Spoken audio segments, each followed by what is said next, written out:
যুক্তরাষ্ট্র ও আরব মধ্যস্থতাকারীরা যুদ্ধবিরতির জন্য চাপ বাড়ালেও গাজা উপত্যকায় ইসরায়েলের বিমান হামলা চলছে আগের মতোই।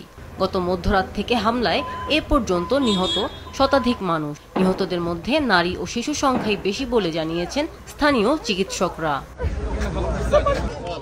এ পরিস্থিতির মধ্যেই মধ্যপ্রাচ্য সফরে রয়েছেন যুক্তরাষ্ট্রের প্রেসিডেন্ট ডোনাল্ড ট্রাম্প। মঙ্গলবার থেকে সৌদি আরব, কাতার ও সংযুক্ত আরব আমিরাত সফরে রয়েছেন তিনি। অনেকে আশা করছিলেন এই সফরে তিনি যুদ্ধবিরতির ব্যাপারে ইসরায়েলের ওপর চাপ বাড়াবেন। তার পরিবর্তে ইসরায়েলি হামলা আরও বেড়েছে বলে অভিযোগ করছে প্যালেস্টাইনের স্বাস্থ্য মন্ত্রণালয়।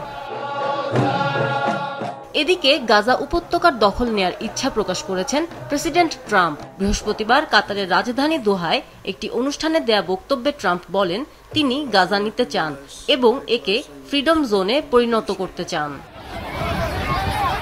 গাজার 23 লাখ বাসিন্দার প্রায় সবাই এখন অভ্যন্তরীণভাবে বাস্তুচ্যুত।